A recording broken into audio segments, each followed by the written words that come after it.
A key impact for us has been the strand of maritime history.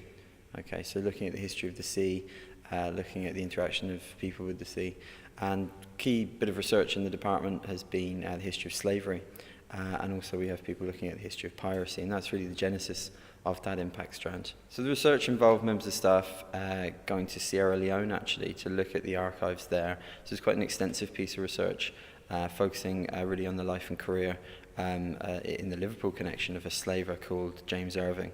So they're looking at that Atlantic slave trade.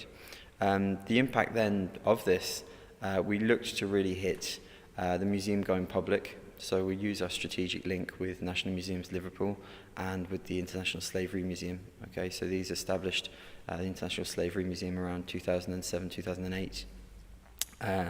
And we look to use those links to hit the museum going public, to inform them. And if you go to the International Slavery Museum today, you still see exhibits that are based partly on that research that underpins that.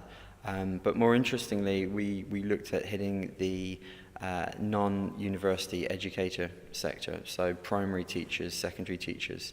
And in connection with this, we ran an event in the International Slavery Museum, which was a play based upon the life of this slaver, James Irving, which not only told his story, but told the story of that Atlantic slave trade, Liverpool's connection with it, and of course the broader links to Africa and beyond.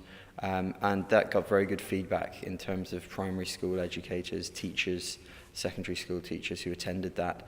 A play is a great way to hit people, to show the research, to really give that to them in a meaningful way. Another key impact case study was modern Irish history, and we have a lot of people working on modern Irish history. It's one of the strengths within the department, within the history team more broadly, and of course we function alongside the Irish Studies Research Group, which is housed within the department. There's a lot of research on material that's relevant to modern Ireland, that's Ireland being a young state, the Republic of Ireland, to policy today. There's a lot of publications that have got a lot of media coverage on modern Ireland, on its place within Europe, on its place within the world. Most interestingly, actually, in devising the Modern Irish Impact Strategy, we looked to target hard-to-reach societal groups. And one of those groups was the gay and lesbian community in Ireland.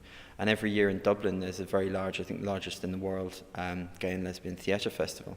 And so some of the research from members of the department was used in the construction of a play. A member of staff here has written a biography of a woman, Eva Gore Booth, who had been from that community, and this play was performed at that lesbian and gay theatre festival, and it got very good reviews. So again, that was one of the groups we're trying to target there, these sort of harder to reach or perhaps less obvious societal groups. But the Modern Irish strand also tries to target the policy-informed public, so the sort of educated, media-savvy public, the media-literate public as well. So we're hopefully targeting a range of groups with that case study.